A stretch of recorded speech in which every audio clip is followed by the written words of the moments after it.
is like open. Yeah. My mouth breathers. So I'm just a shot, I'm sure. That's what I'm doing. I'm always like, do I look like that? Just not. Mm-hmm. Good? All right. Cool. You're good. Everything's great.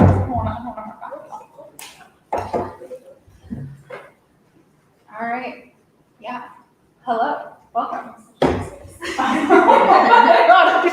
Very like. Okay. Things behind you. Yeah. That's fine. Just let me know. Yeah. So we're here with Children's Defense Fund, talking about our Advocacy 101. What does it mean to advocate, to make change? And we do this through our Texas program that we run with mostly 14 to 25-year-olds around the state, talking about the various advocacy work that we do, as well as supporting students who are doing advocacy work in their own communities. So I'll start with like a quick kind of background about CDF, Children's Defense Fund, if you're not familiar. Actually, I'm going to just do this. There we go. That looks better. We do a bunch of work around the state. So our kind of bread and butter, we do healthcare outreach and enrollment in East Texas and in the Valley. That's our amazing outreach and enrollment team on the left. They're out at like community centers, back to school nights, food fairs, all the things, making sure people have access to CHIP and Children's Medicaid in particular, making sure families have those resources. We do freedom schools around the state during the summer, including here in Galveston, where we, students come in and make sure to avoid like summer learning loss, but also are reading books that feature like characters and stories that resonate with their own experiences and communities. And everything is centered around like social action, like how to make change. So that's our Freedom Schools program. And then we do statewide policy work around healthcare policy. Texas is one of, 12 states, I want to say, that hasn't expanded Medicaid yet. So there's a lot of people who don't have health insurance who could in this state if the state government would just like take the money that is sitting there from the federal government. So we do a lot of work around expanding Medicaid. We do immigration policy, working with families and children at the border, as well as mixed status families around the state. So they have some family members who are undocumented or not citizens, and often children who are, and just making sure that, they have all the resources they need. And then our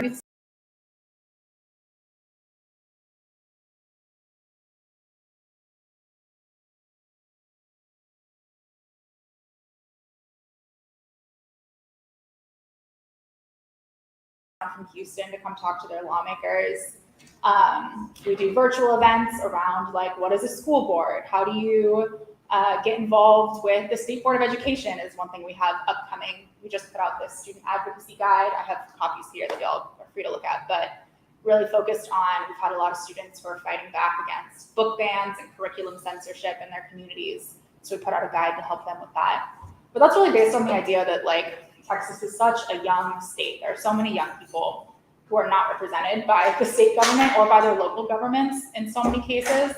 And it's not enough for a bunch of adults to like sit around talking about what's best for kids when there are young people who are living through those experiences and should be part of the policy solutions, like making a better state for all of us.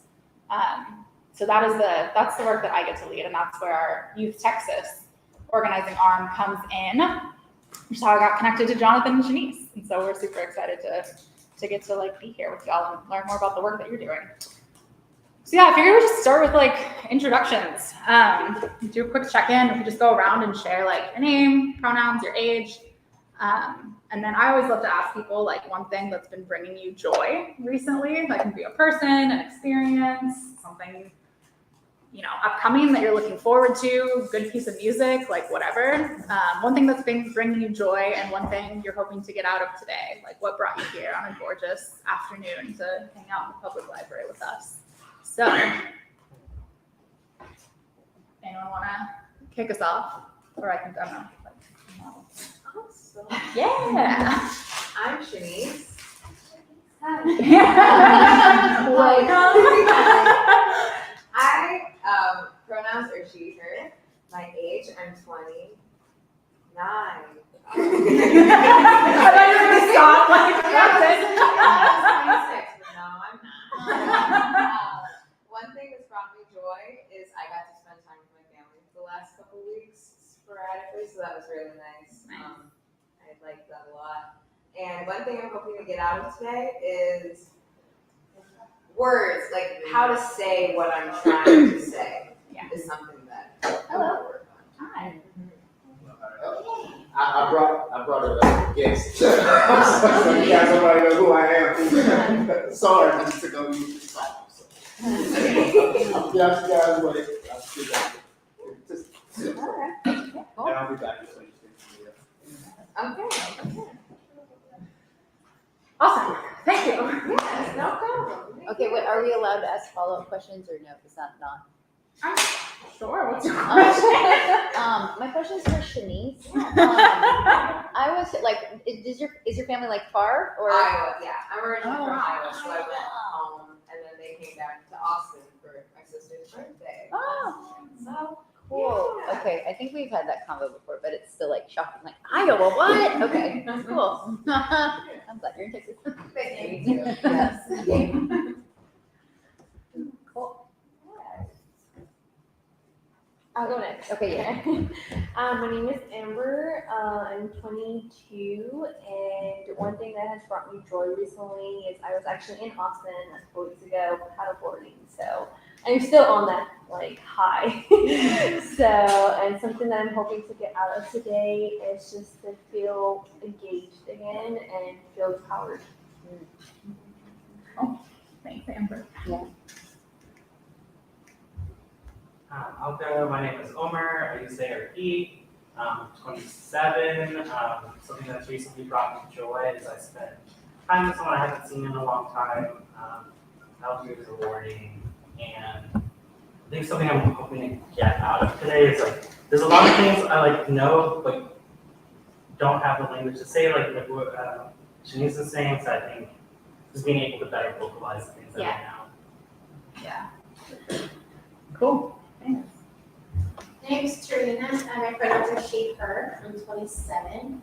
One thing that's brought me joy recently, it's like bittersweet joy. My baby started daycare yesterday. She's like 1.5. And like we have an app that like lets me see like where did she poop? How much of her snacks did she eat? Who is she hanging out with? There's this like little boy in her class that's like next to her every picture. What's her name? But it's nice because I get to like creep on my kid while I'm not there, and it's like very comforting. She's like happy, and that's dope. And so it makes me happy.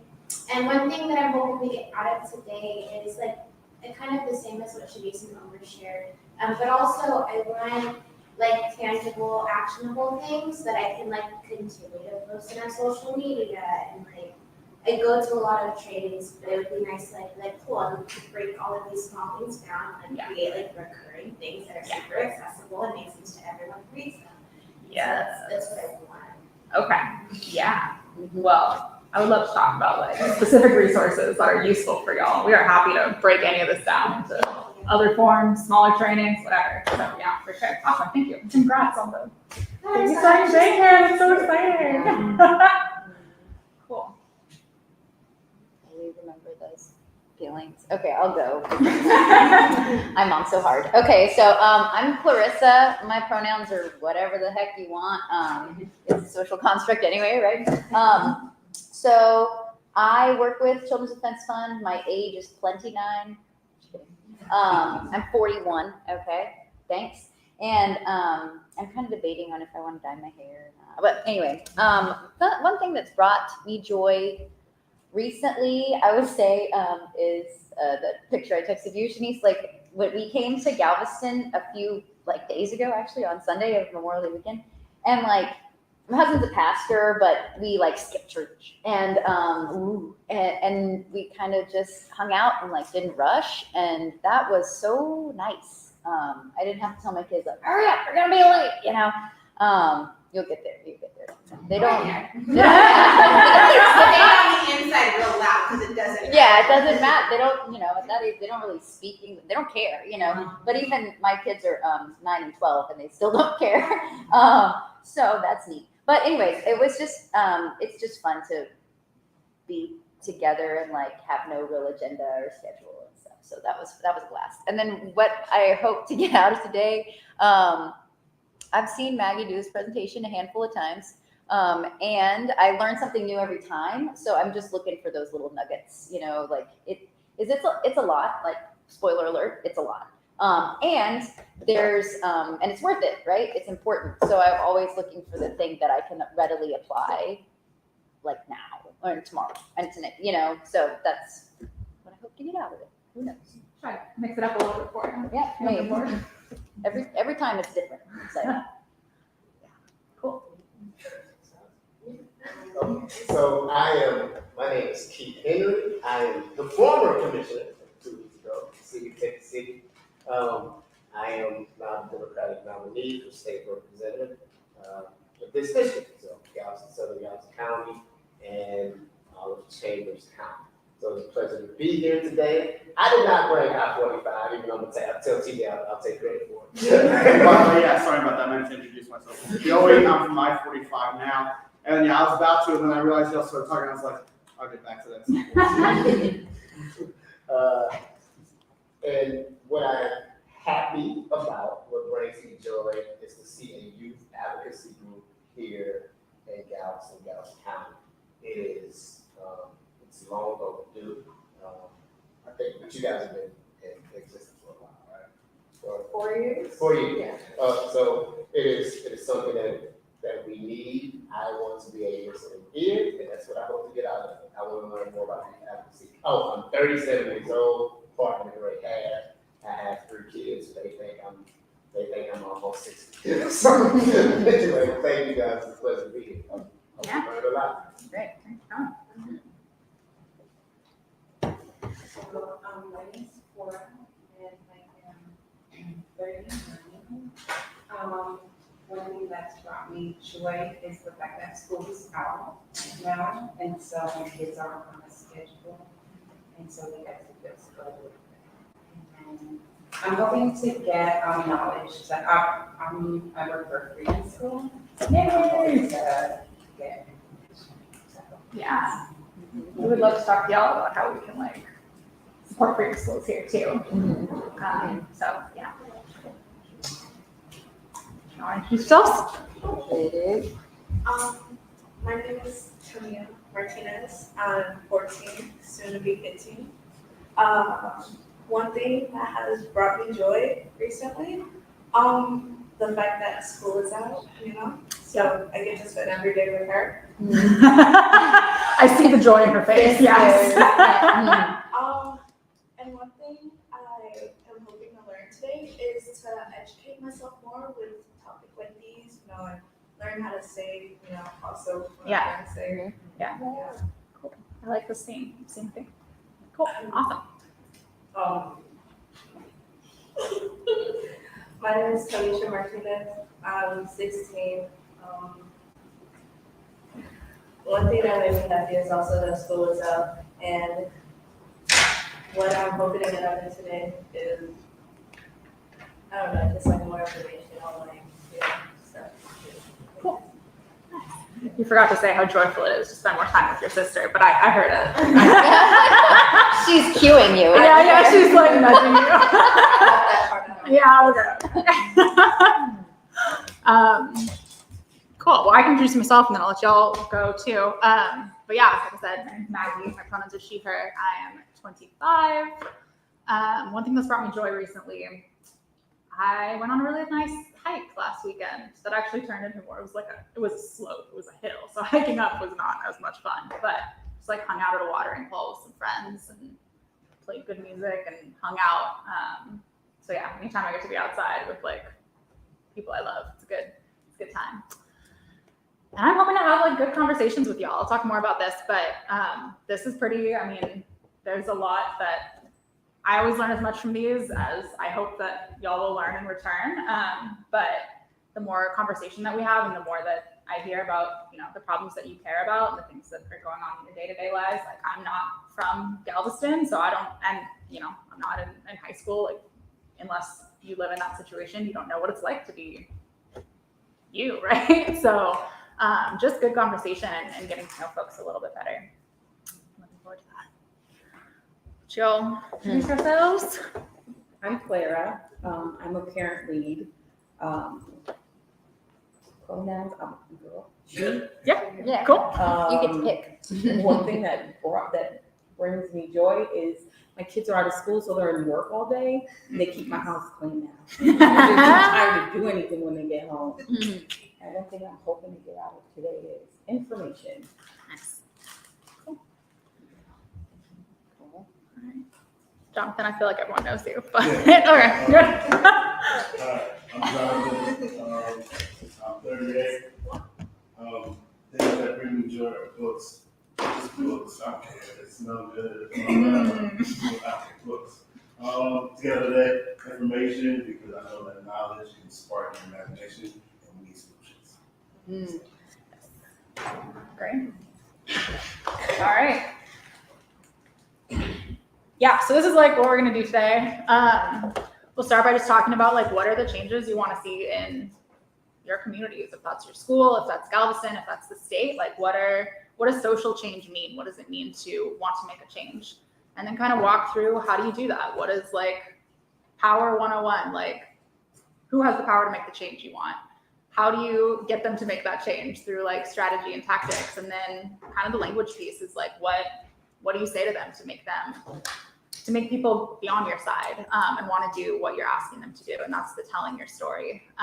And then we'll end on just talking about like taking care of yourself, taking care of your community, preventing burnout, ask any questions, and stay in touch. So that's our next hour and a half. Oh, real quick, help yourself to the food. There's no protocol or formality, just eat. Yes, food. And same goes for like if something comes up and you have a question, if you want to like talk about something more, I'm happy to kind of tailor this to what y'all are interested in. So feel free to eat and talk and just make this a, I don't know, chill dinner that we're all having together. Good conversation. But yeah, so starting off with social change, I'm gonna actually come up here. Sorry. But this is kind of how we break down, like, obviously, we all have things that we care about, that have brought us to this space today, why you are wanting to be born, you're part of an advocacy and organizing group. But one way to kind of break it down, I mean, sometimes these problems are so big and so vast, right? It's hard to even know where to start. So this is one way that we kind of break down, starting with like the big topic that you care about. What am I passionate about? So we'll start there. Break it down into like, what are my specific concerns? What are the problems that I'm seeing? And these are just some examples. So like if your topic is education, maybe the problem is there's not good transportation. Maybe the problem is there's not enough resources. Maybe the problem is the curriculum isn't talking about things that are like engaging or interesting. Whatever the problem, that's like the specific concern. And then we break it down even further. What can you win? Like, what is a change that you can ask for, something tangible that if you start to change these things, you start to break down the whole problem. So these are like our issues. So maybe transportation's not great. Maybe it's because the bus stop location isn't safe. Maybe there aren't like bus times that actually work with your schedule. Maybe it's that you can't afford like the fare to get on the bus. If the problem is lack of resources and, again, keeping in mind this big topic of education, lack of resources, is that like, I know last time we were here, some of the students were talking about, since COVID, there hasn't been like running water in the water fountains. It's just like, you have to pay to get bottled water if you want to drink water during the day. That's a problem, that's an issue. Maybe it's that there's not a counselor. Maybe it's that there's not like AC or heat in the classroom. And so, you can't learn in an environment where you are freezing or burning up. So what are like the really specific winnable issues that start to break down the whole big problem leading back to our topic? So figured we start with like, what are the big topics that you all are thinking about? This can, again, this like education, healthcare, the big kind of top line topics that you care about, that maybe you're talking about already in this group. And I'll start writing some of them up here. I know it's discipline disparities. Discipline, yeah. So that's even like, we can say like education, and then even below that, like the concern is like discipline disparities. And disparities, like you're talking about race, gender, disability, all the above. Mostly race, but Yeah. of course, special ed, trans students, you know, LGBTQ, whatnot. Okay, yeah, that's a big one. Okay. What else? Do we want to stick along the lines of education? We can brainstorm problems there all day long. But if there are other topics that folks are interested in, we'll talk about those too. One issue I have with like education is our community response to like mental health issues. Yeah, that is a huge one. So say more, like, So, after, like, vicarious trauma, so after a big mass, there's nothing, it's said. And so, sometimes it is, sometimes it isn't, but I think we need like a blanket response so that kids are always feeling supported. That's just what I'm thinking, but. that's a huge one. And I think, you know, to remove the stigma around mental health, therapy, counseling, is not for crazy people, it's for people. Right? It's for humans, all humans.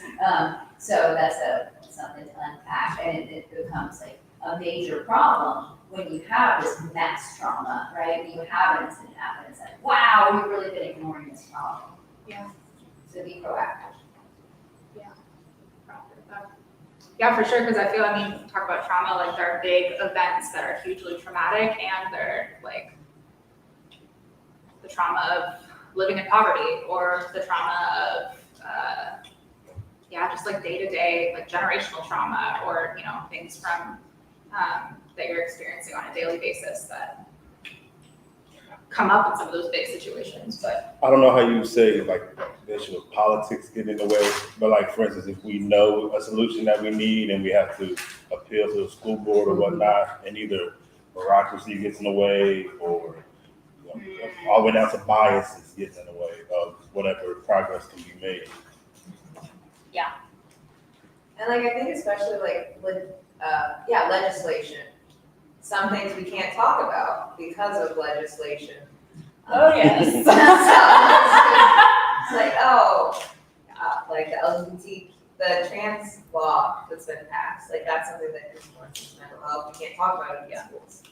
Yeah, that's something. So we'll talk more about like throughout this, like the different layers of, there's obviously like a federal response to some of these. There's a statewide response, and there's a really local, like school board, like you were saying, but there's a lot of statewide stuff, and that's the advocacy work that we do, but we worked a lot this last legislative session, trying to get politicians to understand that like talking about race and gender and discrimination are important, and that these are things that students are bringing to the classroom, because it's things that students are like thinking about and living in their day-to-day lives, and just the like politics of, they just didn't care. They were not paying attention. So that happens on the local level, statewide level, national level, for sure. So yeah, just like, I don't know, call it like censorship. And I don't know what it might just be policing in education. I guess we're seeing that a lot now with everything that's going on. But you know, some of the problems are, you know, a kid who gets, you know, I don't know. When I was a child, where I would have just got sent to the principal's office, now you're getting arrested for that same kind of action. Yeah, I think we can like connect that to discipline too, right? Or just but I guess police. The school to prison type of probably with the policing, you know.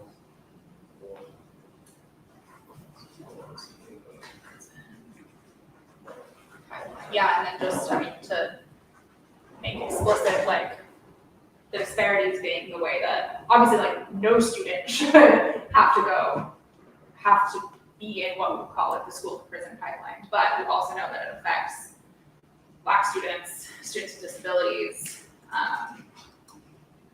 more than it does like white students and students living in poverty. So there's disparities in who experiences those like police responses versus who gets like just to talk in the hallway with the teacher, you know. What about some of our high school students? What do y'all see in your high school? Do these like ring true to you? Are these like problems that you see? Are there others that come to mind? Maybe things that like you complain with your friends about, or you've been like, you know, my day-to-day life in school would be better if this thing wasn't happening. There's a lot that can go over there, but It's just like, I feel like certain teachers, like, it's not like, it has to do with like the way, like, sometimes students' attention span, like, it's like hard to focus in your class because like the way curriculum is taught, or like the way the teacher like gets their point across. Or just like police in school for that. Yeah. Like most teachers put students out of school for stupid things. yeah. What do you want me to put? How would you phrase that as like a problem? Is that like teacher response? Yeah. Teacher, yeah.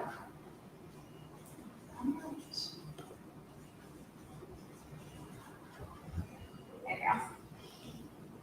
She just summed up. She summed it up. Y'all been hanging out so much that you have the same things going on. Cool. Okay. What about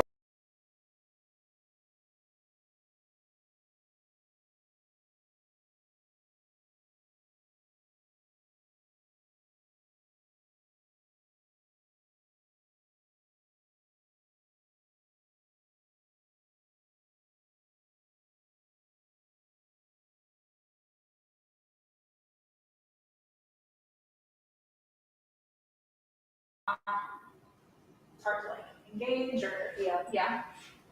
Okay.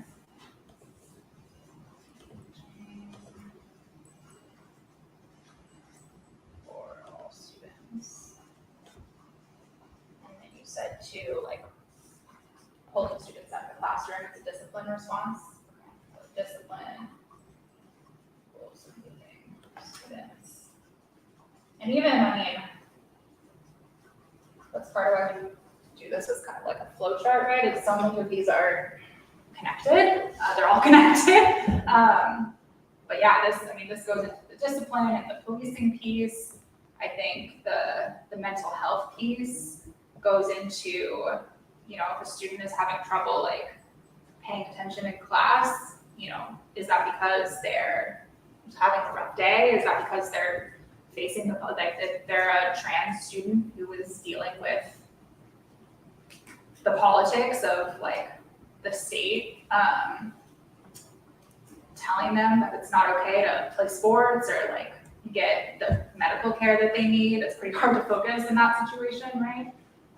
So all of these are definitely interconnected, and that's why, you know, starting to pull at one of these pieces starts to get to them all. Okay. Is there anything else that people want to? Yeah. Cultural competency. Cultural competency. It's kind of really aligned with everything that's on the board. Yeah. Where do we go? Really can go under like teacher response. Yeah, that's what I was thinking. It's like, okay. They can go under all of them. Yeah, they start to lead together. And that's why it's important to be able to think, like, we'll talk about, you know, as you're taking one of these issues and you're like, okay, we're gonna focus on this, we're gonna focus on, we wanna make sure that, you know, there is a response in place when students are going through this trauma. You can focus in on that issue, and at the same time, you have to remember that it's connected to all these other things. So if there's not like a culturally competent response to trauma, then whatever solution you put in place here isn't gonna serve all students. Or if the response is like, if students are like, have more discipline issues in class, like, and the police are the solution, like, that's not serving students, that's just gonna get us back into this place, so they're all interconnected. I think that's great, and like when I look at like politics and bureaucracy, like what's immediately comes to mind is like the governmental decision-making power. Yeah. But in between the governmental decision-making power and the teacher's response is an institutional like structure. Like whether that's the school district, whether that's TE, like, or maybe TE is more towards government, but the thing that immediately comes to mind is the school district. Like there's an entity between the state and between the teachers and the classrooms that has a lot of say in the whole district. Yes. I'm also gonna put, so TEA, the Texas Education Agency, who makes statewide educational policy. So again, we'll talk more about this, but so the legislature passes the laws, the Texas Education Agency and often the State Board of Education are the ones who are like figuring out how to implement them. And then the school district and like the teacher level are the ones who have to actually do that in their day-to-day lives. So yes, that's, I think, a good segue into kind of the next piece, talking about like who has power and how do you know who you're going to go talk to if you're talking about these things. So we'll leave that up there. Okay, yes, Power 101, how to make change. These are just more pictures of events that we've had, including our lovely Amber, registering people's I love that photo. Just like in action. Okay, so we talk a lot about power. What does that mean when you hear that word? What do you think of? That can be like the definition. Is there someone that you picture? Is there like stereotype of person that you picture? What do you think of when you hear the word power? I instantly think of the show and the cover, but I haven't seen it. But then I'm like, it's controlled, like Control, just, yeah, okay. Yeah, control. I don't know if it's because of like the current circumstances, but when I think of power, I think of one person, but they're not representing. So that's all power concentrated up here. Right, yeah. Misuse of, yeah, absolutely. Power is like a tool, right, and be used for good or for evil. But yeah, for sure, misuse of is often, I think when we think of power, we often think of like the bad kind of power. Mhm. What else? Is there, who do you think of? Is there someone in power who jumps to mind? I think of the school board, School board? and I'm not gonna lie, all the white people that are on it. I have pictures of all y'all local officials coming out.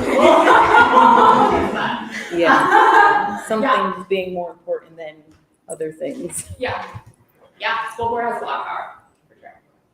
Anyone else? I think use. Abuse. Yeah. Definitely. Government.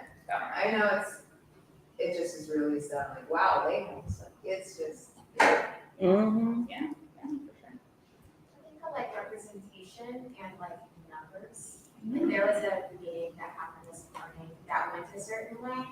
And I'm like, I feel like if the people who showed up here who don't normally show up, we're not in this room, this conversation would not have gone how this conversation went. Mhm. And like, just having people there, it was like very clear while we were there. Yeah. And like, we're watching you have this conversation. Yes. It was just like, oh, I need to remember this. Like, you need to do this one. And I can attest to that. Yes. As an elected official, all the time what I would tell my constituents guys, instead of us, and my constituency has over 10,000 people. Yeah. People stop. Yeah. Right, and with that said, it's one thing for the elected official to hear from 2 or 3 people. It's another thing for us to hear from 500, 600. Yeah. You know, and that prevailing public sentiment. Yeah. If it is effectively utilized, it work. It just has to be effectively utilized. There's power in people. I think it's incumbent upon the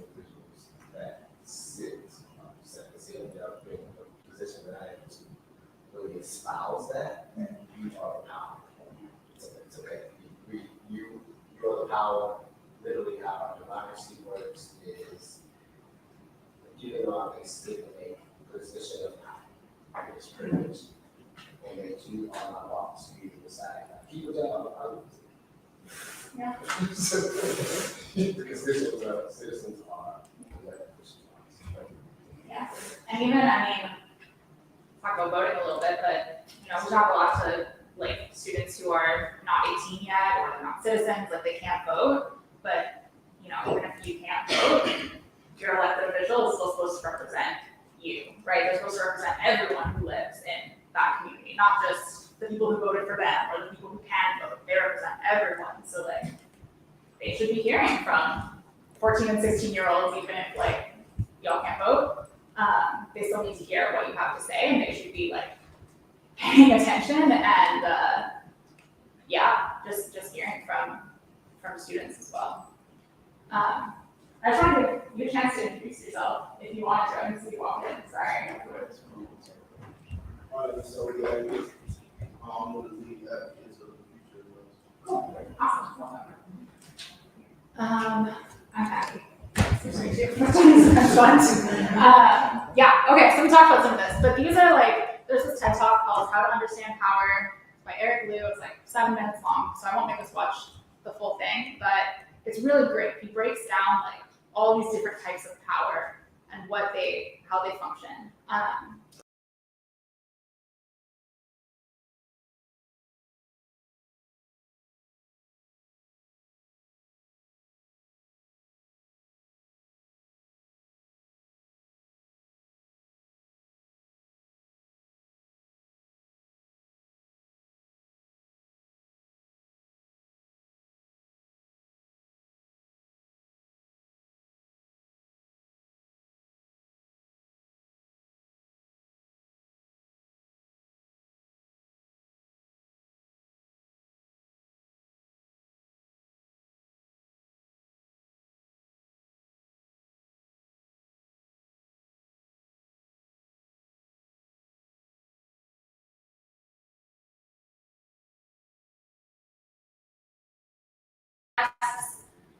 There are more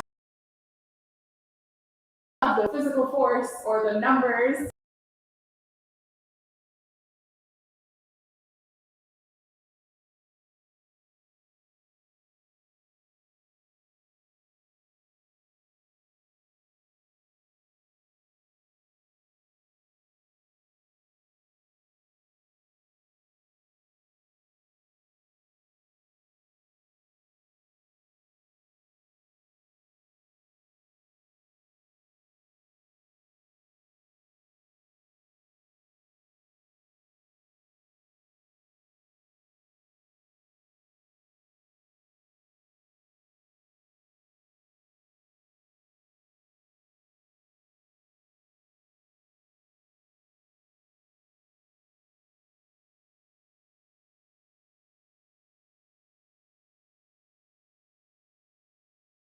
Well, power of physical force, which often when we're talking about like advocacy or organizing campaigns, that's the power we're trying to influence, and the power we have is kind of those last three a lot of the times.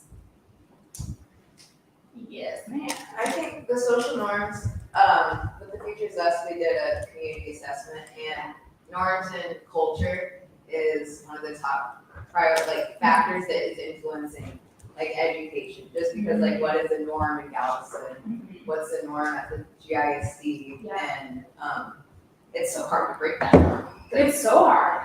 Yeah. People that are in power, then It benefits them a lot of the times. Yeah, and it's easy to be like, this thing has been happening for the past 50 years in this school. Like, my parents went to this school and they complained about the same thing. But it's just like the way it's always been. Why is it that way? Does it have to be that way? Probably not. But breaking through that can be hard. And that's where, we'll get to kind of the language and the storytelling piece, but I think that's a huge part of it. Okay. Yeah, so I also think, so we're gonna talk a lot about like state power, government power, because often when we're trying to like get policy changed or get a law passed, that's kind of who we're talking to. That's our audience. We hear a lot about the national power structure. You've got the president, the Congress, the Supreme Court. Those people have a lot of power for sure. And there are ways to influence them, but they're also not always like the person that you need to go to get the change that you want to see. In fact, most of the time I would say like the state and local is way more important. So they have a lot more, they're more accessible, first of all, they live closer to you, but they also probably have more power over the sorts of things, like direct power over the sorts of things that we're interested in trying to change. And so this is just all the officials. But I want to start, just pulling up some of your local elected officials. Actually, these are not all elected, but mostly elected officials. Does anyone recognize any of these folks?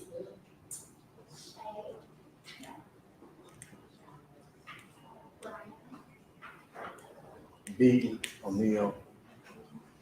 Greg and David. Okay, yeah. Commissioner, that's a new commissioner, right? New county commissioner. Commissioner, yeah. Is it Witkowski? Witkowski? Yeah. What do you notice about them as a group? Like, what are some things that jump out as you look at them? Homogenous. Homogenous in what ways? Phenotypically. You want to say it explicitly? They all look alike. Yeah, they all look like. This is not reflective of the demographics of the county. Yes. Yeah, that is Hispanic. What?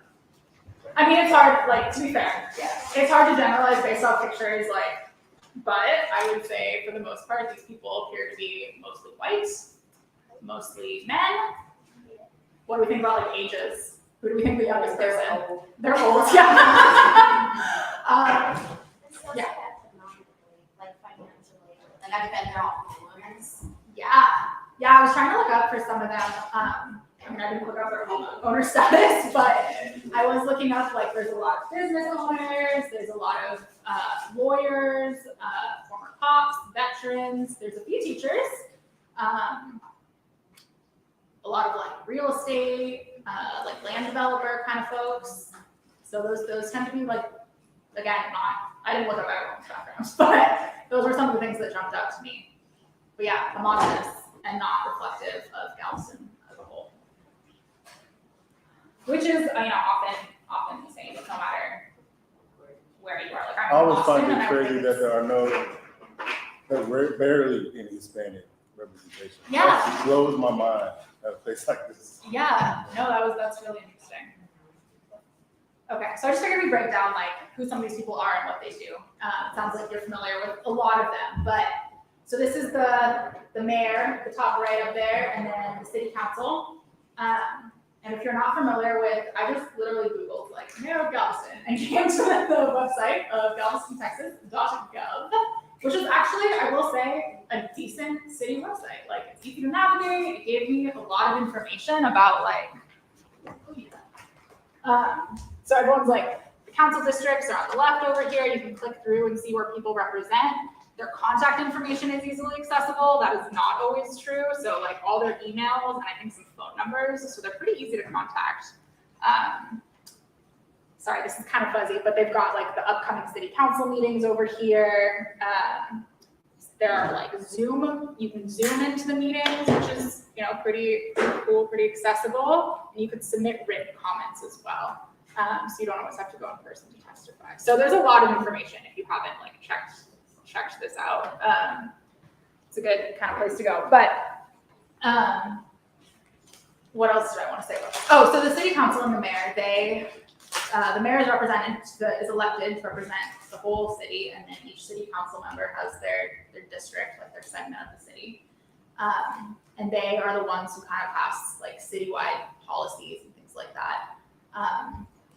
Like I said, they meet pretty regularly. One thing that I found really interesting about most of them is they mostly have backgrounds serving on different, like, commissions and boards and things like that for the city. So you'll see a lot of times people, like, they don't just come out of nowhere, right? They tend to be people who people already know because of that work. So that was interesting. But They also choose the city manager, which is not something that every city has, and something that we don't always talk about in like social studies civics classes. Is the city manager is kind of like the CEO of the city. He's actually not elected, so you don't get to go vote for him, or I mean, in this case him, but whoever this person is. He's chosen by the mayor and the city council, and he has a lot of power to decide like who's in charge of different like departments in the city, like budget stuff. Like the city manager has a lot of that like day-to-day power, but he's kind of a step removed from like the election process, and people kind of even knowing who this is. So that's Brian Maxwell, good person to know. And again, like you can email him, call him. Appears to be. How long do they stay in that position? Oh, for the city manager, it's Since it's not elected. it's not a term. Yeah. I'm sorry. No. So city managers, the vast majority of municipalities, particularly in Texas, have a city manager for council city manager. The city manager they do serve the city. They set their operations policy, and those policies also consider the budget. The budget goes to council for very council for typically, on average, city managers serve about 5 years. And they are appointed by council. Mr. Maxwell, he served the city council. He's been long standing. It's really not typical for a city manager to serve more than 5 to 7 years. There you go. But I think one example of how like a city manager position works. So I think I said I live in Austin, right? So Austin also has a city manager. His name's Spencer Kronk. And I did not know who he was until the summer of 2020, when there were, of course, a huge number of protests, and Austin police responded violently to protesters. There were a lot of cases of protesters being injured, and it came out that it was essentially police policy to just like respond as like forcefully as possible, even to like to escalate the situation in protests. And so there was an ask to say like, we don't think the police chief is doing a good job for this community. Like he should not be a police chief anymore. But because the city manager is the one who hires the police chief, it was really hard to like contact the city manager and say, like, this is what the community is asking for. We don't have faith in this person. There's no like, city council meetings, people would show up there and they'd say, well, that's the city manager's job, right? So how do you hold this person accountable and make sure they're actually like serving the city when they're not elected, they're not maybe holding like frequent public meetings where they can hear from constituents. So it was a big kind of process to kind of figure out how do we like make sure he's hearing what people are saying. So that's just one example, but. Can we give everybody a chance to use the bathroom? Yeah. Good break. Yeah, sure. Comments?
mean, you know? Thank you, everybody. We're gonna get started so we can respect everybody's time.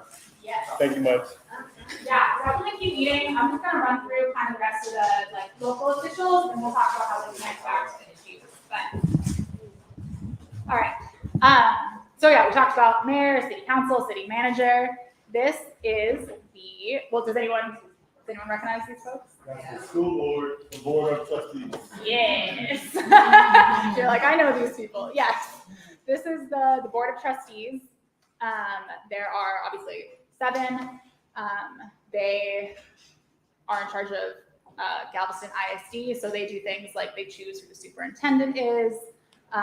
They set kind of the budget for the schools. They can set district level priorities and policies. So they do a lot of that work as well.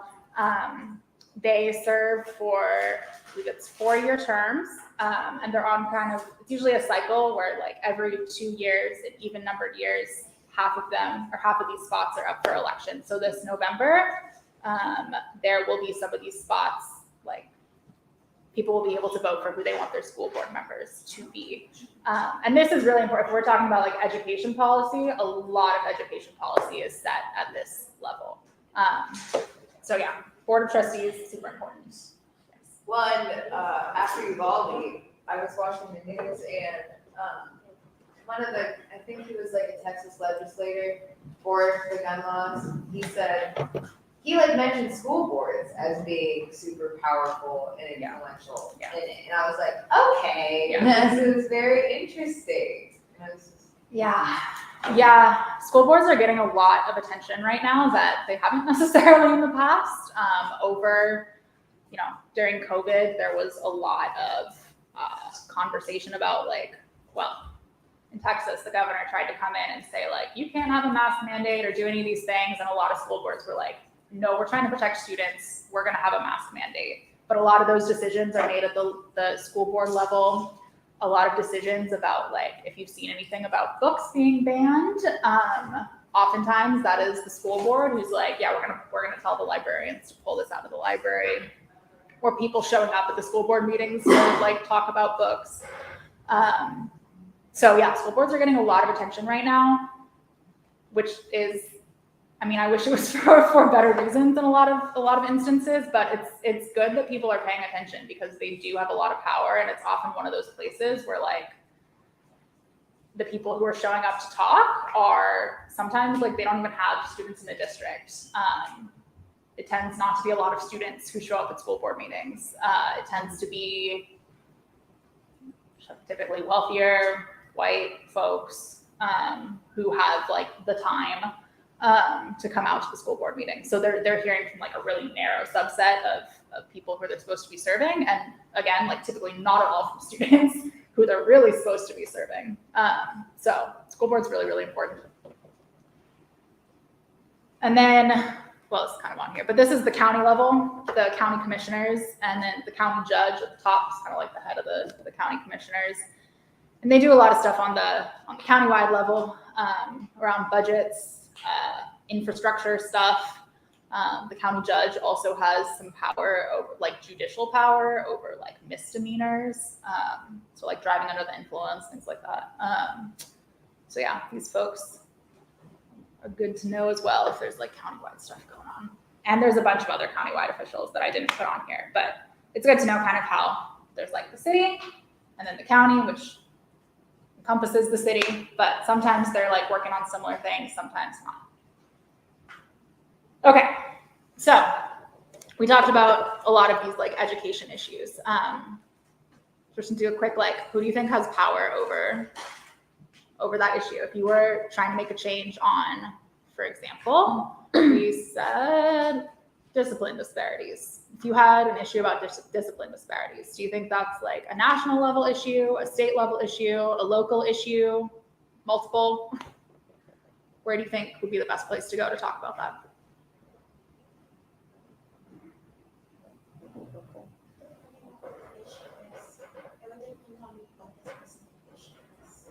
Okay.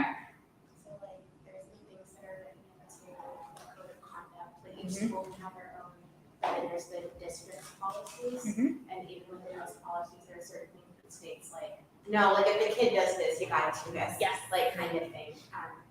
But a lot of it's discretionary.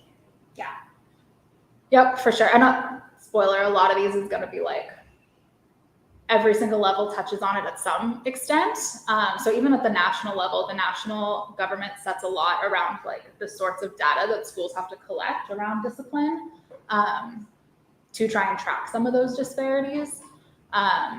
So as a condition of getting like federal funding, states are supposed to be like tracking how many students are getting expelled or suspended or things like that. So there is like, even the national level has some power, but a lot of it is the local codes of conduct, like you said, and even statewide. So one example, so last legislative session, last year, 2021, there was an attempt in Texas and many states to pass the Crown Act. Does that like ring a bell for anyone? Crown Act? Yeah, exactly. So essentially just ensuring that students aren't like punished for showing up to school with natural hair. It did not pass in statewide, but there are local school districts who have been like pushing for that as well. So sometimes if like enough local districts are facing the same issue, it's something that the state can come in and say like, okay, we're gonna make this a statewide law. But yeah, discipline. What about like, we talked about like policing in schools. Who do you think funds like a district police department or police in the schools? Where does our funding? Yeah. What? Local? Yeah. Biggest side of funding is going to police in schools. Again, the state can kind of set rules around like, what do school resource officers like, who they are, what the rules are for them, but the local has a lot of power over the funding. Is there a law that mandates? That's all. That's a great question. Yeah, I actually don't know if it's mandated statewide. I don't think it is that it's a mandate, but there's definitely a whole section of the education code about like school resource officers. But no, I don't think it's a mandate. I should know that. Who holds them accountable? Who holds them accountable? Well, it's a great question. If you had a problem with, I think one of the issues we ran across here, and one of our collaborators out, we were looking at a hierarchy, and they have the superintendent of the schools at the same level of whoever the head police officer. oh, interesting. So there was no one who had more So power they're than not- them. Right, so they're not, he wasn't underneath, so they were identical. Yeah, same level. Interesting. I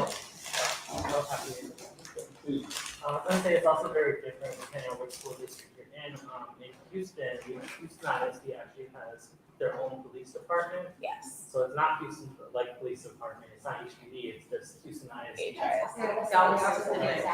Austin is the same. You'll see like a car driving around with like AISD. Like, So since we have our own school police, they're over themselves. no, please. Enlighten us. The governing authority would be the school board. And the superintendent is effectively functioning like the city manager. The superintendent would set the policy, and give it to the school board to approve. And so if there is ever an issue, we've already, you've always a perfect example, right? So the superintendent and the school board, they should address any potential impropriety with the police chief. So that's how that works. And if the school board wants to get rid of the superintendent, then those trustees would make that vote for determination or to get rid of the contract. So that's, but then it gets really tricky at the state level in terms of funding. So per kid, if they're in a general education class, the state often funds about $300, a little over $300 per kid. For kids, special programs, kids that are in the special education kids, they're considered called 504, and they get an additional amount of funding. So that's how policies are set.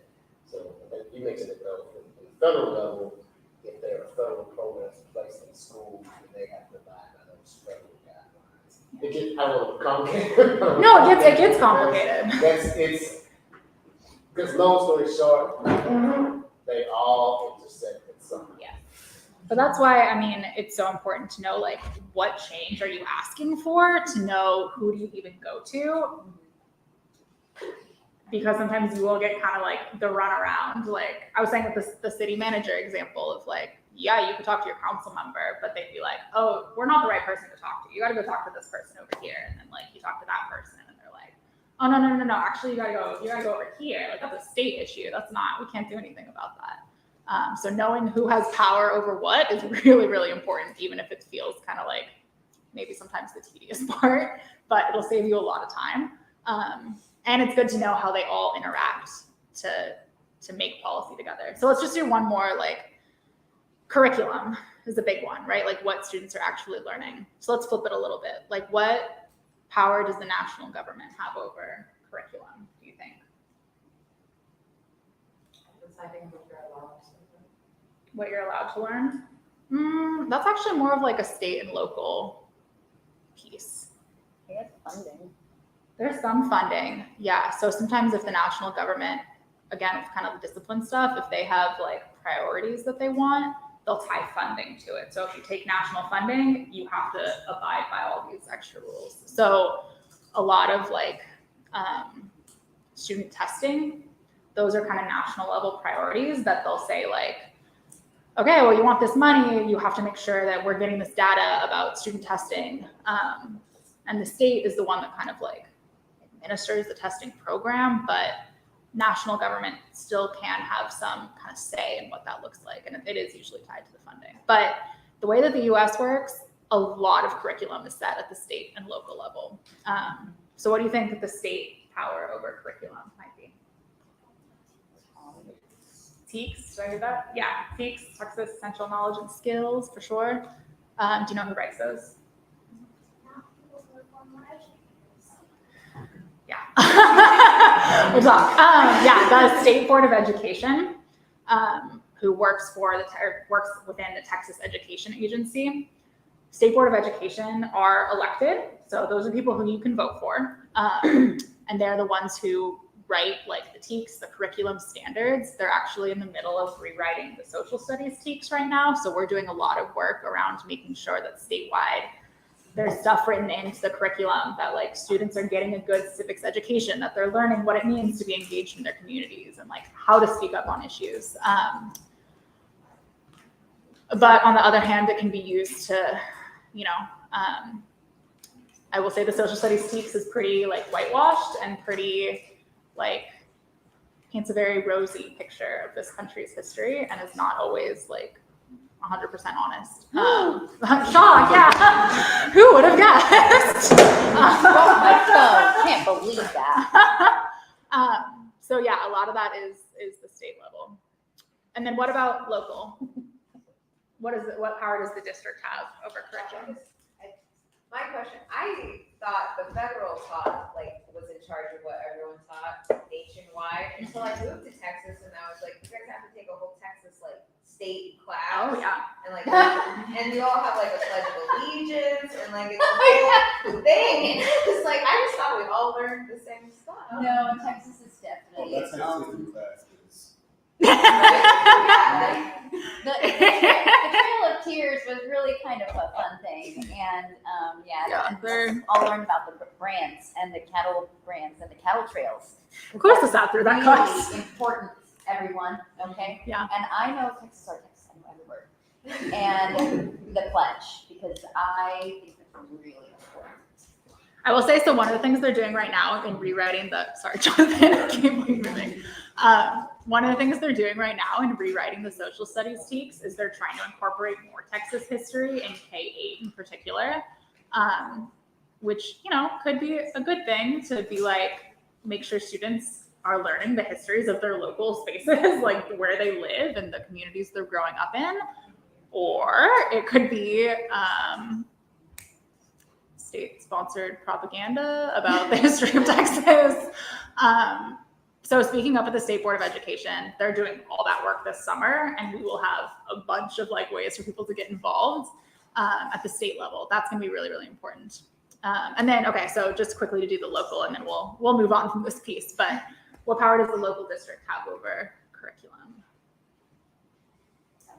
What do y'all think? Like when you're in the sorry, not calling you out, but when you walk into the classroom and your teacher is like giving a lesson, I don't know, how much power do you think they have over what they're actually talking about?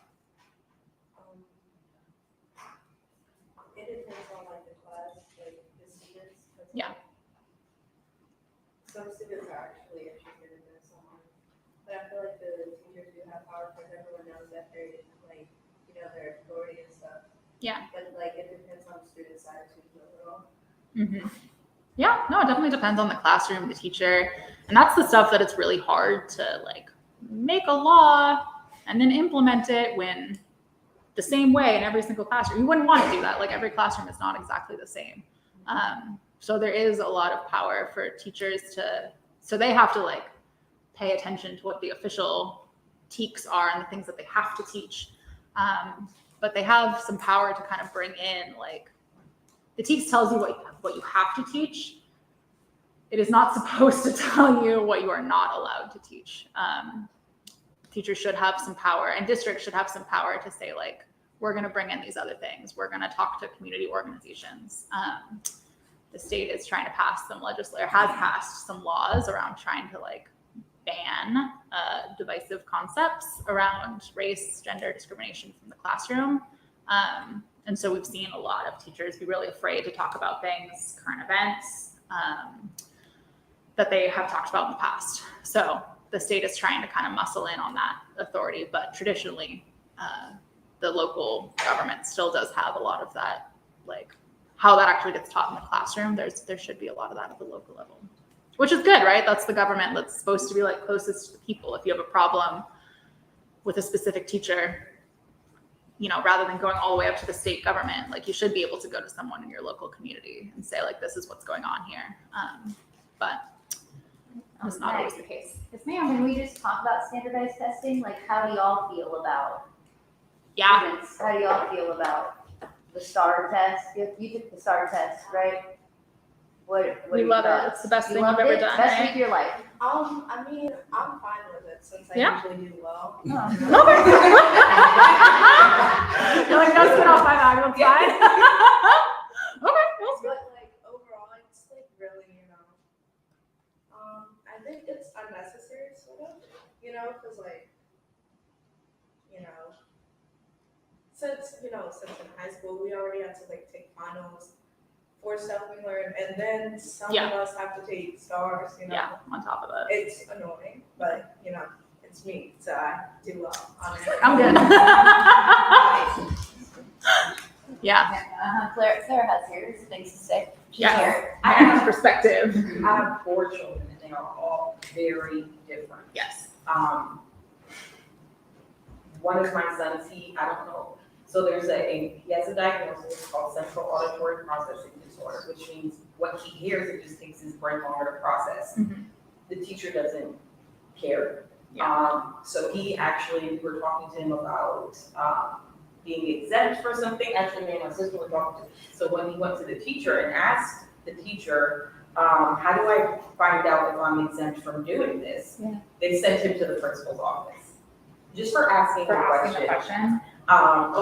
Because these teachers, they want to get as many kids to do it as they can. They don't want these kids to know. They don't want the parents to know because there's going to be a fight. Like, why didn't you just have your student do it or whatever? Yeah. So, I mean, he struggled, and because of that, he is in summer school. Wow. He was doing well, and they told him, you passed all your classes, but you failed these STAR tests. Wow. So he had to sit back. Even the mention of like I was talking to someone who's wife teachers for the district and I was talking about an interaction with a student. They got overwhelmed because they didn't like the sound of something, and so they had just like guessed on all the questions. Mhm. And the wife was really upset, but like they're like because her bonus or her pay is tied to the student's performance. And it was what I was talking about earlier. It's like it's so arbitrary because the same way that like the school board can decide if we're gonna have public comment at the beginning of the meeting or the end of the meeting. It's a real big difference on who makes public comment. Yeah. But those things like, well, we're just gonna say that the student's performance is going to, this child, a bunch of children's, like respectfully, these people who have zero decision-making power over their life are gonna dictate what you think.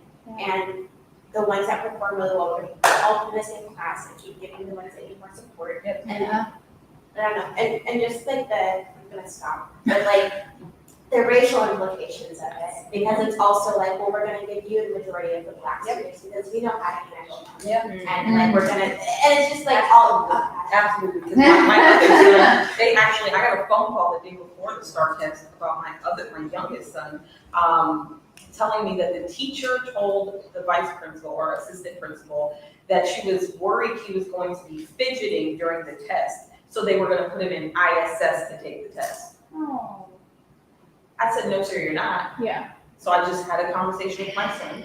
And he's like, Mom, I never get in trouble in this class. And I said, I understand that. He has ADHD. Mm-hmm. So help me understand. Like, so you're going to put him in ISS. Right. Because you're afraid he's going to fidget during the test. Right. Well, Lord, I believe that. And it's upsetting. It's disgusting. It is. And like, it's penalizing kids for things that are outside of their control. I'll because there's some protections. There's difference in protection for you. That's the power of the law.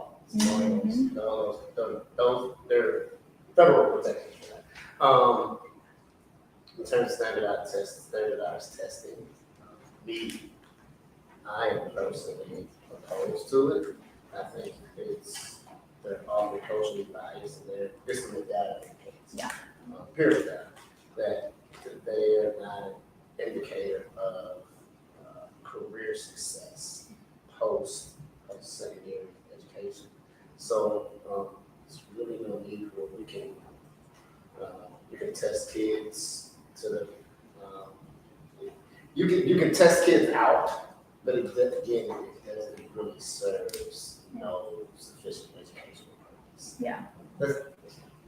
No, I mean, they're often like, they're tied more closely to your parents' income level and their education level than it is to a student's actual like ability, without even getting into like, what does it mean that you can like parrot back information you've memorized versus like actually understanding it and applying it in your day-to-day life, or having like artistic knowledge or like physical knowledge. Anyway, that's a whole other. We can talk about that for forever. But yeah, I don't love standardized tests either.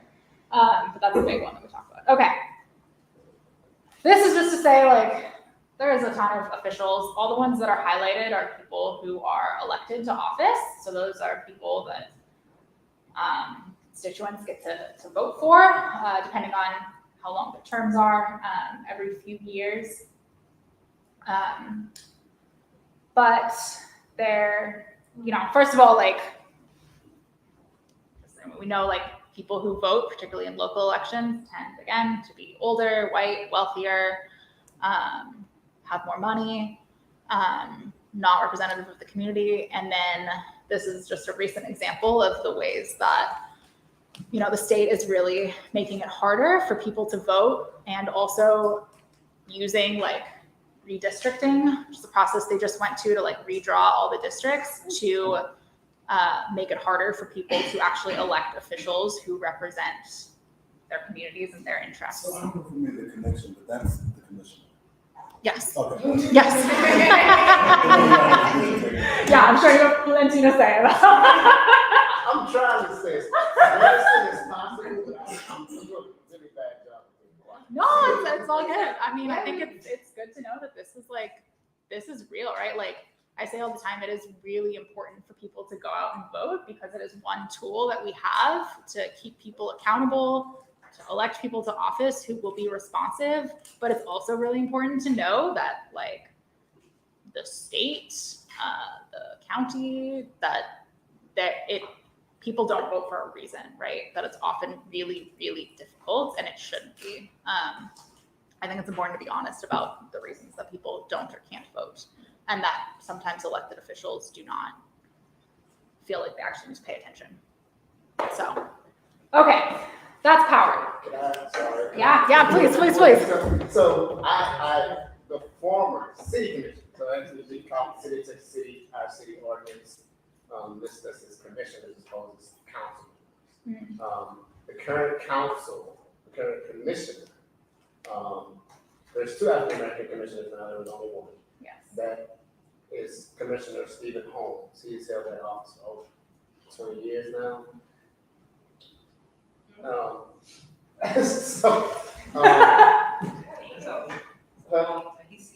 He's very, so what's unique, and the reason why I think this is important. Yeah. What's unique is now there is another African American commissioner. He is, regardless of what side of the aisle you're on, he was recently appointed by the county judge. So one of the commissioners who's also longstanding is a Caucasian man. He recently passed, and the county judge has the right by law to appoint commissioner. Again, he appointed an African American commissioner because there's currently a federal lawsuit now. Yes. With that, Ms. Roxy, she is an advocate, and if anybody, if you guys have a chance to donate to her, she is, and I don't know her medical condition right now. She thought there was a cyst that was found on her brain. She needs obviously what she needs. So I just want to put that plug in. But she is a phenomenal advocate for all civil rights. She tells it like it is, and someone brag on it. That's why she's in the Texas group. Yeah. Unique to Gallatin County is this. Every 10 years, the census is taken, and this is done at every level of government, from federal all the way down to local. Our county government, and I say government too, our county government decided to what they call redistrict or gerrymander the precincts in a way that will have no minority representation. So they effectively drew a line around Commissioner Holmes' house, almost pretty much effectively, literally started from his house. Looked at a map, literally started from his house, and pretty much cut him out of the zone. Yeah. Literally. Yeah. And they did not tell him. I mean, I don't know, 2 weeks ago, but they did not tell them they were going to do it until the 3 days that are required, which is 72 hours are required for a posting for a public meeting. So that's pertinent information for anybody to know. So if you see elected officials having a discussion, they just have a meeting, and it's not a public display of record. Meetings are legal. We have public open records act. What's the accountability for that? You filed open records request is highly. But what is it like? Hypothetically, if your school just, like, if it's documented that they've done that, How do you go about what happens? What's the accountability? You file an ethics report, and they can either go to jail or they can be I don't know. I'll circle back. I'll get that information, all right? That's fine. So I think like statewide, like ethics commission This is really important stuff. It is, yeah, no. But I'm trying to really be quiet, but I can't help myself. No, it's good. It's really good context, and like we could talk a long time about. So what's unique about this, though, is here's where checks and balances come into play. The federal government said, no, this is illegal. It violates your civil rights, not standards. It actually violates the civil rights statutes. Hence, there's a lawsuit literally in place now. That lawsuit, the county commissioners, the county commissioners actually filed a motion to delay the trial. A former President Trump's appointee, who's the federal judge on this case, he actually denied the county commissioner's request to delay. So that's where Yeah. all these tiers of government really come into play. And if we, that's what the power of people really are. You just pay attention and say, oh no, that can't happen. Yeah. Here's a federal government check, or a local government, state government checks, local government. You cannot have a public meeting without a quorum and without 72 hours in advance. Call. 72 hours.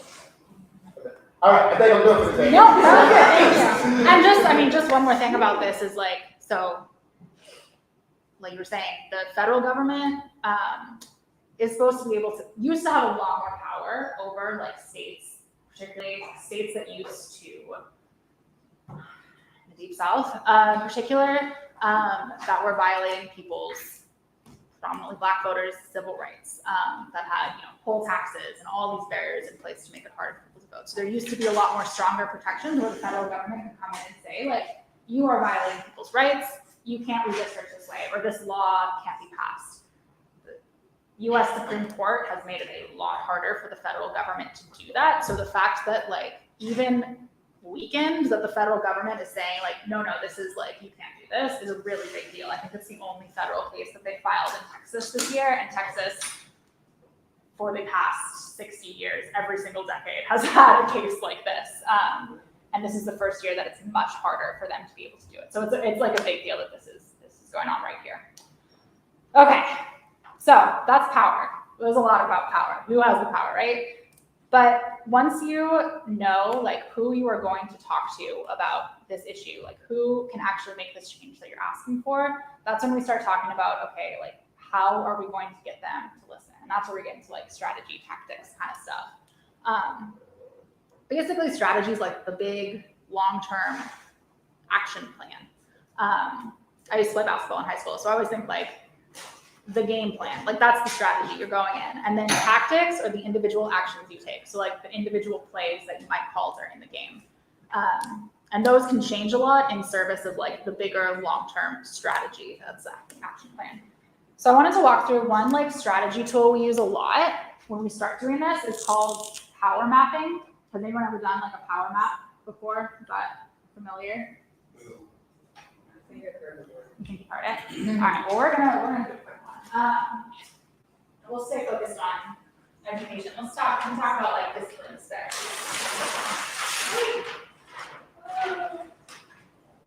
Is this gonna be available for us to pull up? Yes, I'll make sure that Jonathan has these slides and y'all are welcome to look at them. But yeah, so a power map is basically when you start to create your strategy. Like we have our goal, we know what we're asking for. How do we make that happen? This is where we start thinking about like who has power over this decision, not only the decision maker, but just like regular people who might care about this, who might be involved in this situation. Who do we have to think about? Who do we have to work with? Potentially make sure that we're like have stronger message than people who are against us. What does this entire situation look like? So we go from like people who are left to right, we've got people who are with us, people who would be like 100%, like this is an issue, we're working on this, like sign me up, where do I need to be? And obviously people in the middle are kind of like, maybe they've never heard of it before, maybe it doesn't affect them personally. Maybe you can get them to be with us, but right now they're kind of in the middle. And then obviously against us, people who are like, no, not good. And then the other thing we do is the people who have like no or very little influence over a situation, all the way up to who's your decision maker, who's your target that you're trying to talk to. So, I'm going to draw that real quick.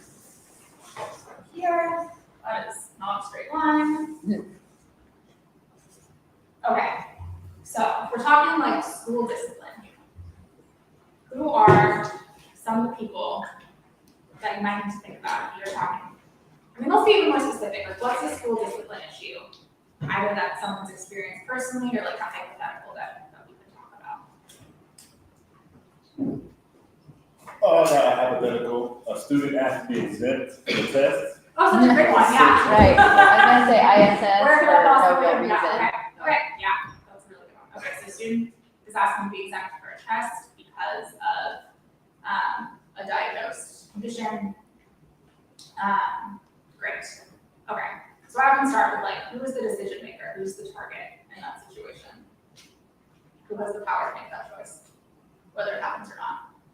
So we teach The teacher, yeah, so like your individual teacher, the student's teacher has a lot of power.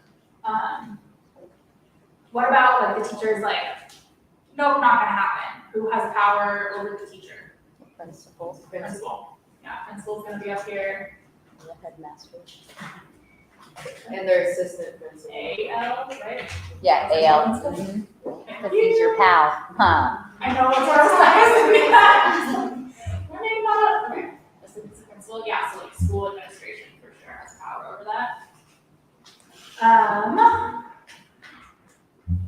Okay, so those people, and actually I should put them like, I mean, it can kind of depend whether they're with you or against you, but I kind of put them neutral in the middle. We know that in this case, the student's teacher was actually on the against side, but it's good to know where someone stands. Okay, who else might be like interested in this? Say, okay, so you've gone to student, you've gone to the principal, who else might be involved in this or interested? Parents, where do you think parents would go? With us? Yeah. How much power do you think they have? None? Some. So like maybe below that. below the line, you think? Tell me So I think it depends on the parent. It's about. Oh. Ooh, I We like have some it. parents who have taken issues straight to the superintendent. Apparently, they can do that. Oh, that's true. Superintendent is up here too. Okay. Superintendent. I'm not gonna spell that right either, but that's okay. Yeah. So parents like depends who they're connected to. So parents can kind of have like a lot of power. Yeah, they have. We'll put them on their own little like. These are our parents. What about students? With us, but not a lot of decision. With us, but not a lot of decision-making powers, maybe. Here. So I don't think they have a lot of decision-making power, but I think they have influence because all the history that we learned about are teenage students doing walkouts and strikes Yeah. to make any sort of change. So They yeah, have those are decision-making scary. capacity. So like organized Right. students. Might be up here. Okay, what about like organizations who might be able to help with like the organizing students and parents? Where do we think the future of us falls on this spectrum? So we are very influential. Okay. I was gonna say, I was like, what? Forgot to tell you, Jonathan is actually the dictator of Galveston. Here. I think we have some influence, but not, I think it's more of a collaborative, yeah. like a collaborative. Okay, do you think above or below the line? I'm saying, Above the line, okay, tell me like. That's a good it's game. hot. Don't get too high again. Don't. We're above the line. Above the line, good, okay. At least while I'm At here. least you're above the line. Once I leave, we'll probably shoot up. Stop it.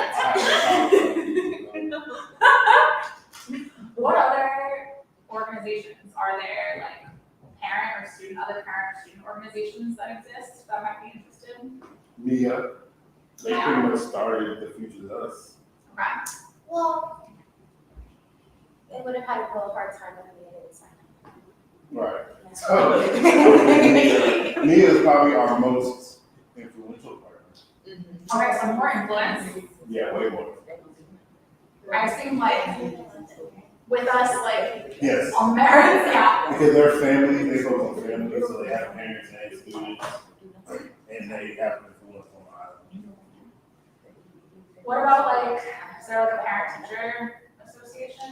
We have a white pack, but then there is also, It's hard to find like there's parent PTO, like Rosenberg's PTO, they don't have a social media, it's real hard to find them.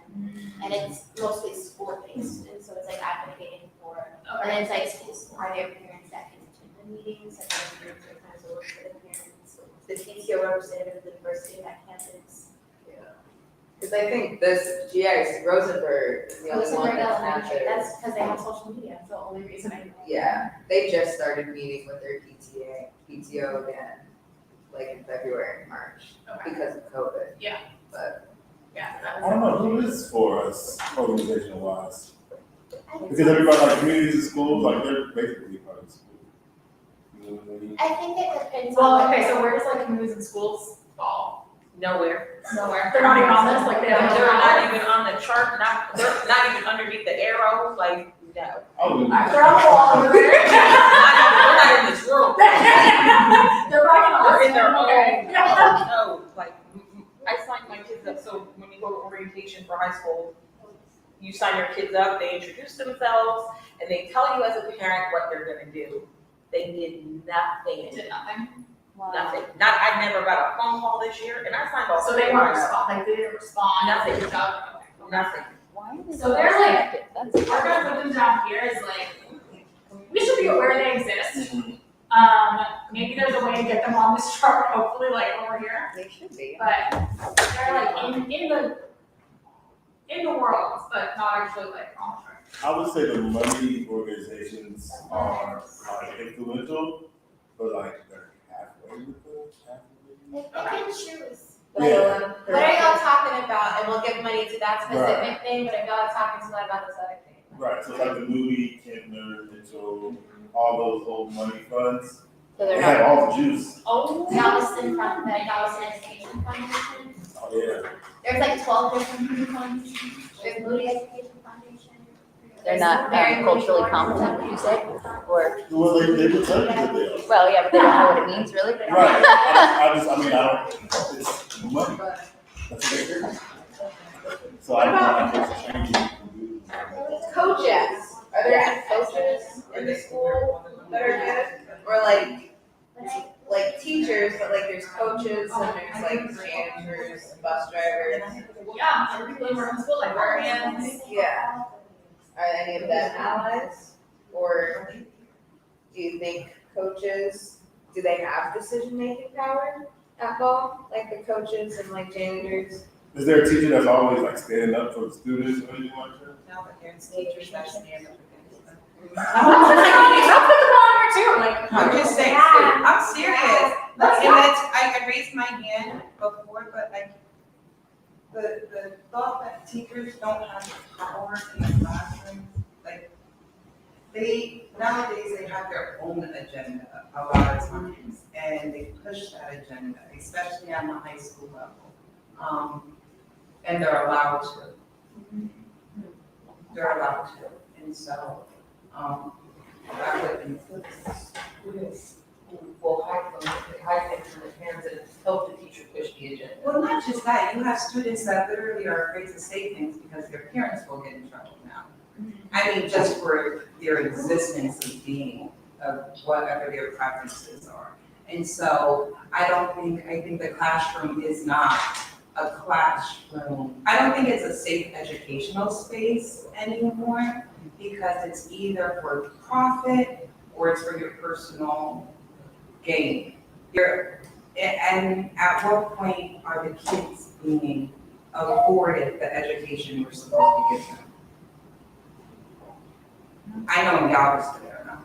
Yeah, and on that note, this is something I hear about a lot, but since like the pandemic started, there's been a huge like migration of like educators from that field to other fields. And what ends up happening, because these classes still go on, is they have something called like a long-term substitute, where like they're not required to tell the teachers or the students, so they'll just act as a teacher, but these people aren't required to have any sort of degree, or aren't required to have any sort of training. I think sometimes they're required to have like 60 hours of college credits. And here he has to use his sign, Patricia said to be a Teacher. Yeah. I think if you ask, get some benefit if you and children. I was having beating children. but yeah, they don't have the training to like safely and like engage with children or do it in any sort of meaningful way. Yeah. So oftentimes, like the students are the ones who are put in harm's way. They don't know how to advocate for them. They don't know to do that because that's not where the obligation lies. Yeah, so I think when we think about these classrooms, I think that's something that oftentimes gets kind of swept under. But especially for like math and science courses, like the amount of them that aren't actual teachers is astounding. Yeah, no, it's a huge problem. It's teachers leaving the field right now. I just realized we are running real short on time, so we'll stop with the power mapping. But that's like one example of a tool that we use. And so we go through like who are elected officials who might be on there, like your school board members, your city council members. They have a little less power. It's probably like the school board superintendent, those folks. Like where would we put them on there? Yeah, other organizations, other like groups or community spaces. Those are kinds of people that we start to put on this board, so we can think about like who do we need to make sure is with us, who can we bring with us to the decision maker, how do we move the decision maker to get towards us. That's just like one kind of way to think about it. There's a bunch of ways to do strategy. This is another one. We won't do the whole thing again, but just thinking about like, who's your audience? Are you talking to like the public in general? Are you talking to people with a lot of influence? Are you talking to the decision maker?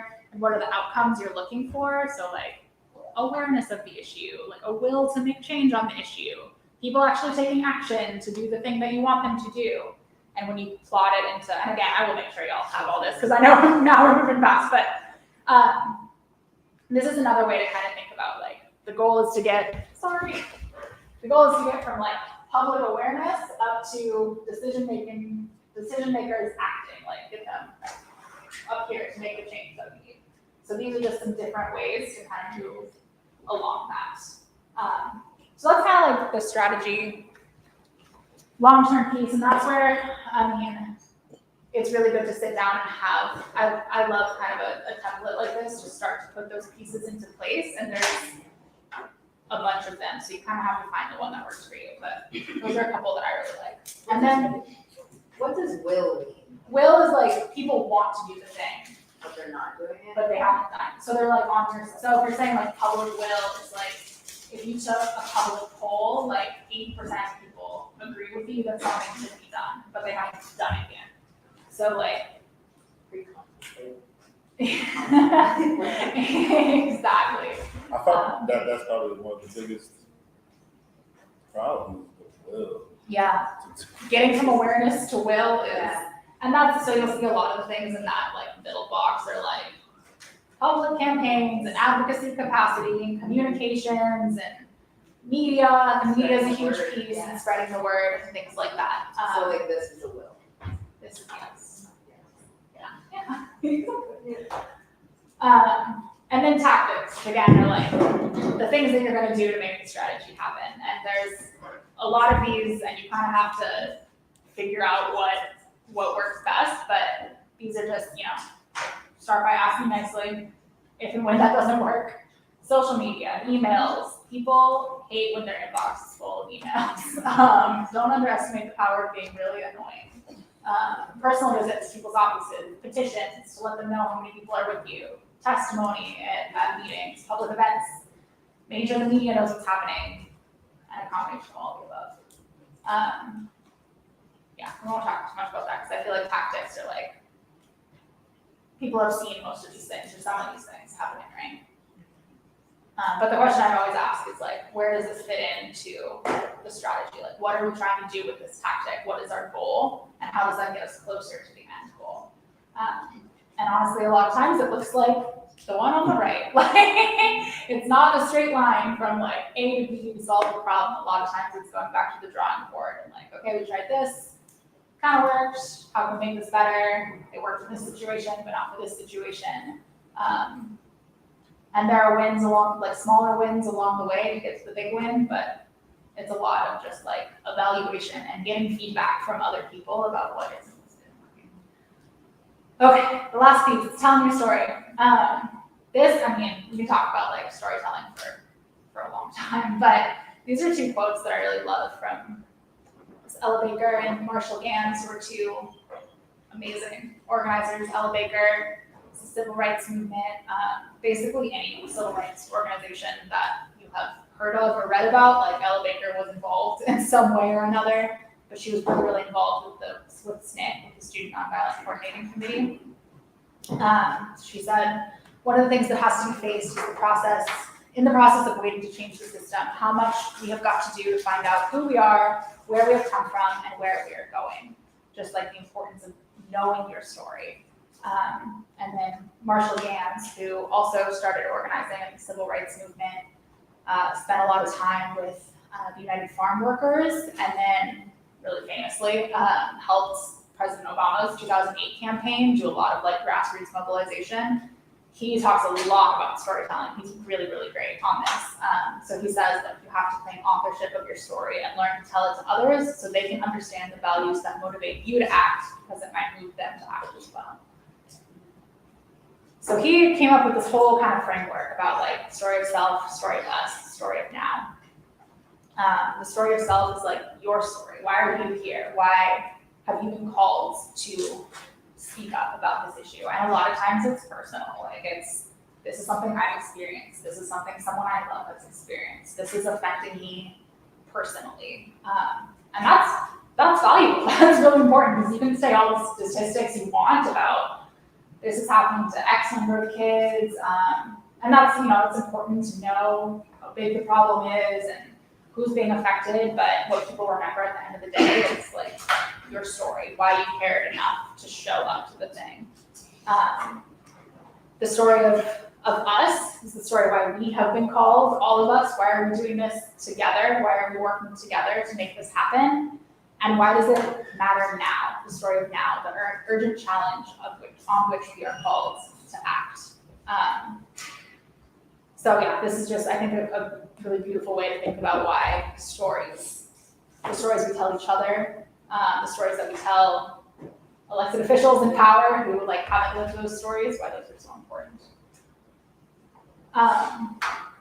And this is our advocacy guide, and I have copies that y'all are, they're here, that y'all are welcome to take with you. But basically, anytime that I'm going to tell a story of self, of us, of now, whether that's like I'm going into a community space to ask people to sign up for a campaign, I'm going to the legislature to ask them to pass a bill, I always start with like, what are our values, our shared values and vision, that you can say like, I believe in a school system where every student is able to succeed, whatever. It can be really broad. It can be really, I believe in a school system where my student isn't penalized and has the ability to like bring their full authentic selves into the classroom. What are your values? Because people hear a lot of negative messaging. They hear a lot of like negativity and anger is so valid. It's real and it's part of our stories. But you have to give people a reason to like come together to say like, oh, that's something I believe in too. And if you believe that in your acting, I'm gonna have to act the same way if I believe the same thing. So then you say, what's the harm? The current harm that's happening or the potential harm that could happen if they don't take the action. That's like, okay, values. This is the world we want. This is the world we have or the world that we could have. Like, what's the disconnect? That's like the ask that you were asking them to act to make your values like real and not the world's norm. So I know we don't have a lot of time, but we talked about like some specific issues, and I'm wondering if there are values that you think motivate you, but also you think would motivate like people around you to care about the same things and take action. I'm sorry. What are some values that you think could be used to start telling those stories, like the core values?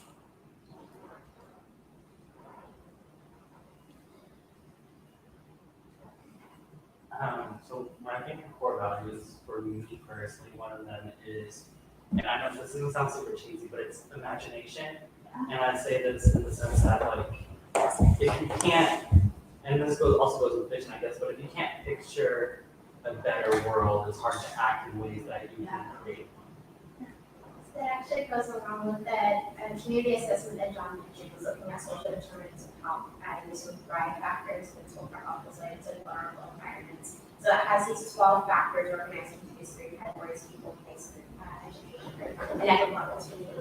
But when we did it, we added a 13th social determinant house that was called being in the economy.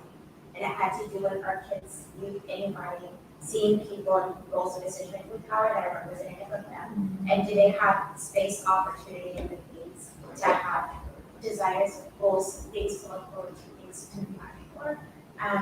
Because a lot of, we'd see like your peers, oh, I'm going to be a doctor, I'm going to do this, I'm going to do that, but it's like you, it's a social determinant help you feel like there's a you want to be. Yeah.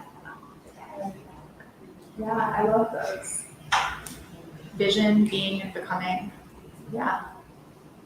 The value of mine is that everyone has the right to learn. Isn't that what I? Yeah. So it's just like, that's the value that everyone's supposed to learn. They have the right to learn. Yeah. And so the vision is that everyone is given that opportunity to learn. Like when you said imagination, I was like, that's not cheesy. And then I was like, fun. Like I think fun is important. Yeah. Like, with the curriculum, like, you know, it's just like how to learn. Everyone has a right to learn the way that's good for them. I guess that's something that I think is important. Yeah. Everyone has a right to learn in a way that's good for them. That's beautiful. No one learns the same, Yeah. and I have the right to learn it differently. If you, as long as you come together and it's the same answer to the end. Yeah. And that's the kind of thing that's hard for someone to stand up and be like, I actually disagree with that. Like, you don't have a right to do this. People believe that they don't have a right to do those things. But like, them saying it out loud is gonna be real unpopular, right? So they have to like talk around, but like that's where your values and your vision are so powerful for people to be like, yeah, that thing, I believe that too. Like, why isn't that happening? I love that, the right to learn the way it's best for you. And the truth. Like, we should get to tell the truth, we should get to know the truth, we should get to have access to all the documents of things that are true. Yeah. And talk about it without retaliation or repercussions. Open communication, like real conversations for sure. One that so Children's Defense Fund, we just did a whole kind of like reevaluation of ourselves as an organization and what our like mission statement is. And one of the things we talked a lot about was so what's our vision for children? And one of them was like just kids having the ability to be kids, you know, and grow up like having fun, finding joy in their spaces. Like, I think we think of kids a lot as like mini adults, or, you know, the school system thinks of them as like future workers or whatever, but like space for kids to have imagination and like lead the lives that they want to be living and having fun. That's one that we talk a lot about that I think is really powerful. This is tied to like everything that y'all said, but just like the word equity is like so, I don't know, it's not a buzzword these days, but like that's so like ingrained in like the marrow of it's like that's the baseline, right? That we need to establish like everyone is in the same playing field, so that we can get to equality, right? Because we can't get equality until we have equity, right? So that needs to be like fundamental and like foundational in everything that we do. And sometimes like there are words like that, like equity, that people will think of as like, sometimes it's good to spell out exactly what you mean by that, right? People like equity, whatever, they have a vision in their head of what that means, or it doesn't really mean anything to them, but like the vision is, I don't know if the words in your mouth, but like everyone has the resources and opportunity that they need to succeed. You know, like what does equity actually mean? Like, spell it out, so people know what you're really trying to say. I don't know if it's referred as like liberation model, but like the cartoon, they have like this is equality, and everyone has the same milk card, and this is equity, and they have different milk cards, like to look over the fence. And then there's one where they just like take out the fence. This is the goal. Like nobody's trying to climb on stuff to look over things. You can just see it. And Yeah. It doesn't matter. Nobody had to do anything. It's just there. Like, and that's what I think. Yeah. There's an education that goes with all of the things, like Liberation. Yeah. wonder, you know, like you can learn a lot from, you can learn a lot from children, right? So I think we need to be around all Then you got, I'll learn a lot of my adult stuff. I know we are past 5. I don't want to give short script Yes, let me- storytelling stuff, Let me but just say, I'll end the stream now, and we can keep talking and whatnot, but thank you, Maggie, for.